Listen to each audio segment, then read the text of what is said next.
Hello दोस्तों, मेरे YouTube channel पे आपका स्वागत है। तो मैं लेके आ गया हूँ 12th वालों के लिए मैथ से एक्सरसाइज 1.1 यानी रिलेशन एंड फंक्शन। तो हमने पार्ट 1 में इम्पटी रिलेशन और यूनिवर्सल रिलेशन कंप्लीट कर लिया था। तो आज की वीडियो में हम स्वतल्य सममित संक्रामक संबंध पढ़ेंगे। तो प्लीज़ दोस्तों वीडियो को शेयर कर दो ताकि सभी स्टूडेंटों को पता चल जाए कि एकदम जीरो लेवल से न्यू क्लासेस स्टार्ट हो चुकी हैं। तो दोस्तों आपका सपोर्ट एंड प्यार होगा मेरे साथ तो मैं आपको ऐसे ही वीडियो प्रोवाइड कराता रहूँगा। तो बने रहिए मेरे यूट्यूब चैनल पर, तो मैं लेके आता रहूँगा मैथ की सीरीज। तो चलिए दोस्तों चलते हैं संबंध के प्रकार पर, जो कि हमने कल इम्पटी रिलेशन और यूनिवर्सल रिलेशन पढ़ लिया था। तो आज की वीडियो में हम पहले स्वतल्य संबंध यानी रिफ्लेक्सिव रिलेशन पढ़ेंगे। तो स्वतल्य संबंध क्या होता है इसे समझते हैं। कि जैसे कि आपके पास कोई एक ए सेट दिया हुआ है 1 2 3, तो ये मान लो कि आपके पास ए सेट है 1 2 3, तो दूसरा भी सेट आपका ए ही होगा, क्योंकि आपको पता है कि रिलेशन हम सेट ए का ए से ही पढ़ेंगे यानी स्वयं का स्वयं से ही पढ़ते हैं। तो रिफ्लेक्सिव के लिए क्या होगा दोस्तों कि एक का संबंध एक से होना चाहिए, दो का संबंध दो से होना चाहिए, तीन का संबंध तीन से होना चाहिए, तभी वो आपका रिफ्लेक्सिव कहलाएगा। यदि मान लो कि आपका दो का संबंध तीन से कर देते हैं, क्या तब भी रिफ्लेक्सिव कहलाएगा? सर बिल्कुल कहलाएगा। क्यों कहलाएगा? क्योंकि केवल और केवल आपका एक का एक से, दो का दो से, तीन का तीन से होना ही होना चाहिए और इसके एक्स्ट्रा में भी हो सकता है, तो वो आपका रिफ्लेक्सिव कहलाएगा। मान लो कि एक का संबंध में दो से और कर देता हूं तो तब भी आपका रिफ्लेक्सिव कहलाएगा कि सर बिल्कुल कहलाएगा। तो इसका रिलेशन दोस्तों क्या होगा कि एक का एक से होना चाहिए, दो का दो से होना चाहिए, तीन का तीन से होना ही होना चाहिए। इतना तो होना ही होना चाहिए, ये ध्यान रखो बच्चों।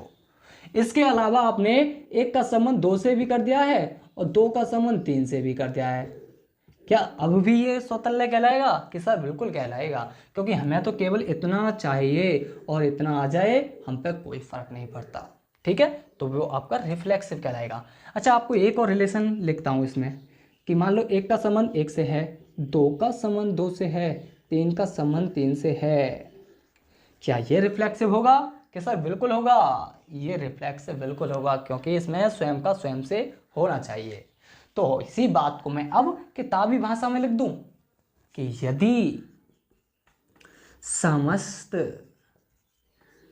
ए एलिमेंट जो है वो सेट ए से बिलोंग करता है, जब ए से बिलोंग करता है तो इसके लिए यदि ए और ए बिलोंग्स टू आर यानी ए का संबंध या स्वयं का संबंध स्वयं से संबंध मिल जाए या प्राप्त हो जाए, तो वो आपका स्वतल्य संबंध यानी रिफ्लेक्सिव संबंध कहलाएगा। ये होगी तुम्हारी किताबी भाषा।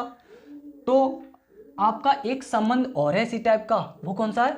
कि सर वो है तत्समक संबंध, यानी जिसे हम आइडेंटिटी रिलेशन कहते हैं। यार वो भी सेम ऐसा ही है, लेकिन हालांकि तुम्हारी किताब में नहीं है, लेकिन उसे भी समझ लो ताकि आपको स्वतल्य संबंध और तत्समक संबंध में फर्क समझ में आ जाए।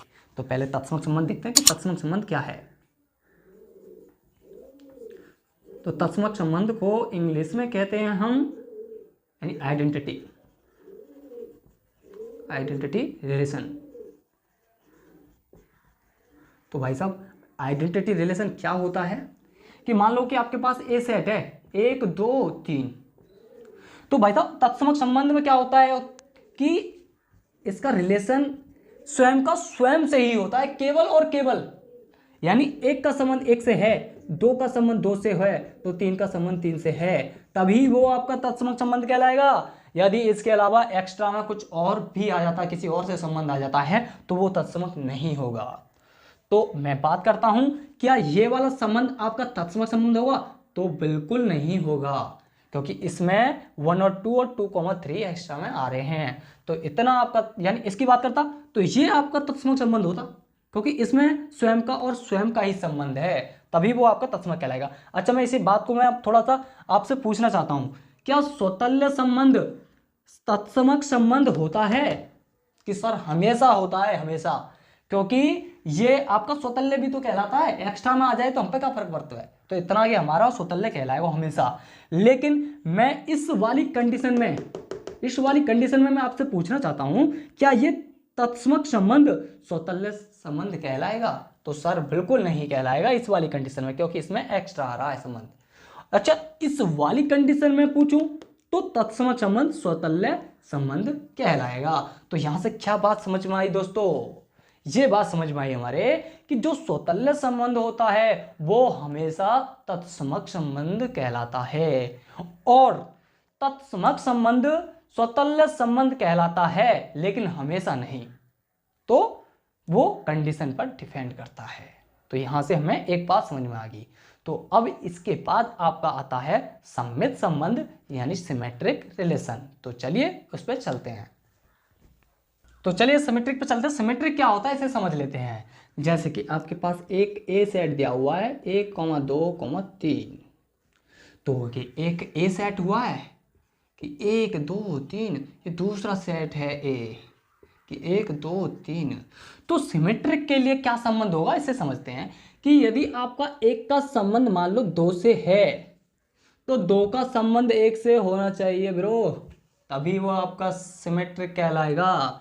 यदि आपका 2 का संबंध मान लो 3 से है तो भाई साहब 3 का संबंध 2 से होना चाहिए, तभी आपका सिमेट्रिक कहलाएगा। तो रिलेशन यानी संबंध क्या होता है सिमेट्रिक, कि यदि एक का संबंध 2 से है तो 2 का 1 से होना चाहिए, तभी सिमेट्रिक होगा। यदि मान लेता हूं कि मेरा 2 का संबंध 3 से है तो 3 का संबंध 2 से होना चाहिए, तभी वो आपका सिमेट्रिक कहलाएगा। तो एक रिलेशन और ले लेता हूं आपको मैं, कि मान लो कि 2 का संबंध 3 से लिया है तो ब्रो 3 का संबंध 2 से भी होना चाहिए। यदि मान लेता हूं कि मेरा 1 का संबंध 3 से है तो 3 का 1 से होना चाहिए, तभी आपका वो सिमेट्रिक यानी सममित कहलाएगा। तो समझ में आ गया होगा। तो मैं अब इसी बात को किताबी भाषा में लिख देता हूं। समस्त यानी यदि समस्त A1 और A2 सेट A से बिलोंग करते हैं, यानी A1 और A2 बिलोंग करते हैं सेट A से, क्योंकि आपके 2 एलिमेंट है ना आपकी बार इसमें, यानी 1 2 है तो 2 1 है। तो A1 A2 बिलोंग करते हैं सेट A से, तो इसके लिए क्या कि A1 और A2 बिलोंग्स टू R है, यानी A1 और A2 में इस प्रकार संबंध है तो A2 और A1 में भी संबंध होना चाहिए, तभी वो आपका सिमेट्रिक कहलाएगा। तो उम्मीद करता हूं आपको ये सममित भी समझ में आ गया होगा। अब इसके बाद हम चलते हैं संक्रामक पर।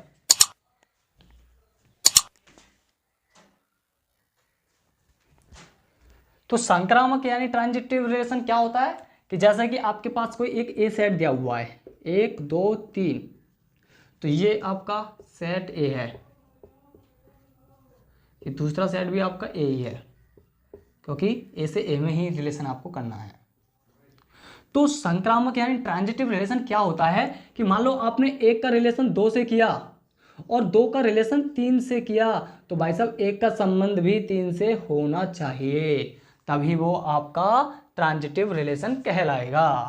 तो रिलेशन जैसे कि 1 का 2 से है और 2 का 3 से है, तो 1 का 3 से होना चाहिए, तभी वो आपका ट्रांजिटिव रिलेशन कहलाएगा। यानी एक रिलेशन और ले लेता हूं मैं आपको कि जैसे 2 का संबंध 3 से है और 3 का संबंध 1 से है।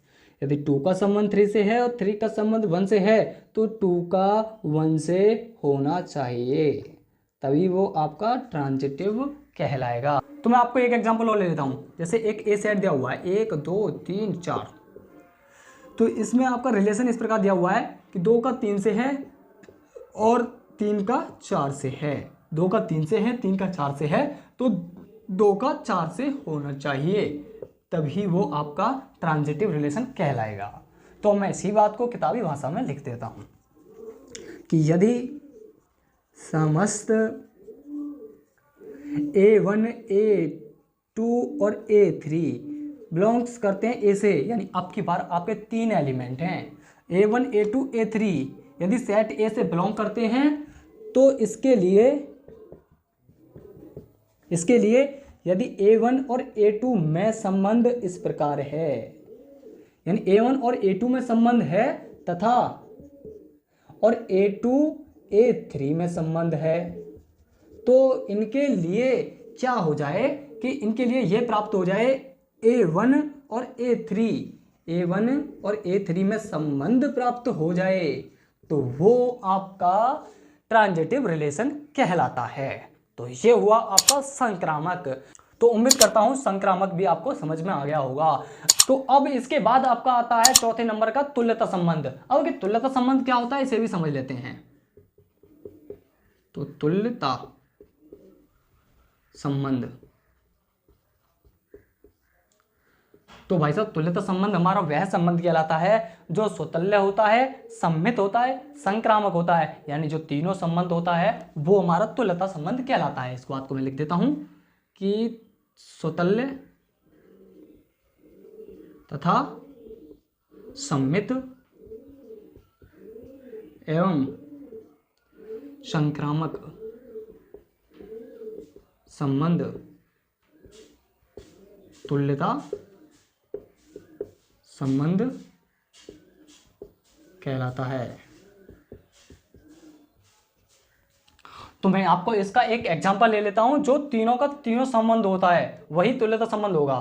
तो जैसे कि मैंने आपको रिलेशन दिया, तो इसमें पहचानना है कि ये तुल्यता संबंध है कि नहीं है। तो उसके लिए हम पहले स्वतुल्य चेक करेंगे। तो स्वतुल्य के लिए क्या होगा कि एक का एक से होना चाहिए, दो का दो से, तीन का तीन से, तो इसका मतलब स्वतुल्य तो है। इसके बाद सम्मित चेक करते हैं। तो सम्मित के लिए क्या है कि एक का दो से है तो दो का एक से होना चाहिए, यदि दो का तीन से है तो तीन का दो से होना चाहिए, यदि एक का तीन से है तो तीन का एक से होना चाहिए, जो कि सम्मित बिल्कुल है। उसके बाद हम संक्रामक चेक करते हैं। संक्रामक के लिए क्या होगा कि यदि एक का दो से, नहीं यहाँ से देखते हैं कि यदि दो का तीन से है और तीन, यानी दो का तीन से है और तीन का एक से है, तो आपको दो और एक होना चाहिए, जो कि है बिल्कुल।